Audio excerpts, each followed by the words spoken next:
Stakeholder engagement isn't about getting everyone to agree. It's about engaging the right people.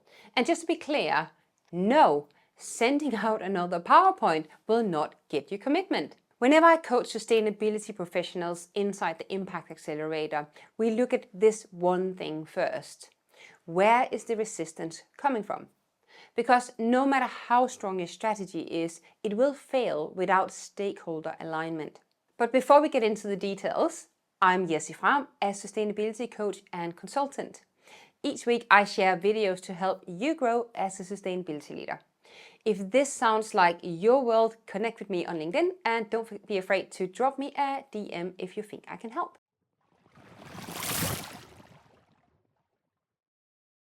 Let's go over the 5-step stakeholder engagement method I walk through inside my community. First things first, map your stakeholders. Too many sustainability professionals actually skip this step, or they just list internal teams and investors. But mapping means naming names. So who controls decisions, who influences culture, who could block your progress? And don't forget the groups that is often overlooked. That could be regional managers, procurement leads, site level supervisors. These people hold influence, but they rarely get consulted. So here's what I recommend. Create a map with categories. Internal executives, mid-level managers, frontline regulators, suppliers, and community members. Plot them with names and contact details. Next step is your power interest matrix. You're ready to prioritize. This step sounds simple, but it's where strategy really gets sharpened. So I want you to ask yourself, who has the highest power and highest interest? And who has high power but low interest? Those are your focus zones. I've seen this so many times in my work with clients. Someone in operations or finance has all the power, but they have zero interest in ESG. Let's look at how we can shift their mindset. Start by writing down your levers. So what keeps them up at night? How does sustainability help them win in their work? Because when you start answering those questions, engagement increases alongside their interest in actually getting involved. Step number 3, translate sustainability into their language. Stop talking ESG, start talking about their goals. The CFO, he doesn't care or she doesn't care about emissions. They care about costs and financial risks. So show how energy efficient reduces OPEX. HR doesn't want another ESG update. They want to attract and retain great people. That's where sustainability becomes a cultural advantage. Use statistics to make your point. Say something like, Business Insider says that over 50% of our young generation, they want green jobs.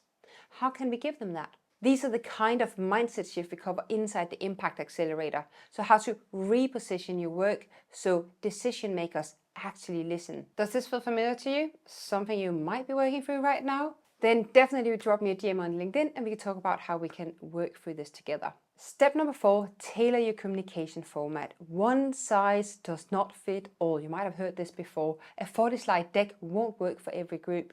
Here's how you can break it down instead. So take the C-suite, create a 2-page trend report with a risk lens. Finance, create a clear table comparing cost savings over 3 years.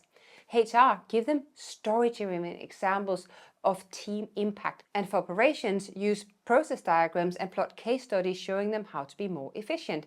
Same strategy, but it's a different lens. So ask yourself, do the person right in front of you need logic, storytelling, visuals, or data? I'm curious to know which group is the hardest to get on board inside your organization. So drop me a number below. Is it 1, finance? 2, operations? Is it 3, HR? Or is it 4, senior leadership? Step number 5, build relationships, not just presentations. This is the one that's the hardest but most powerful. Sustainability is, as you know, a long-term game, and change is very emotional. People support what they help shape. One approach that works well here is form working groups across departments really early on. Let them co-create the rollout, because research shows that people who co-create are much more likely to stay engaged long-term because it builds ownership and faster adoption. So don't just ask for support, create a space for contribution. If you want a sustainability strategy, you can integrate all of this into grab my free 1-hour training on how to write your sustainability strategy. There's a link in the description below. And remember, if your strategy feels stuck, it's probably a positioning issue, not a people issue. If this video helped you shift your thinking, do give it a like. I really appreciate it. And subscribe so you don't miss next week's episode. If you want to keep the momentum going, watch this video on how to engage your supply chain. I'll see you in the next video.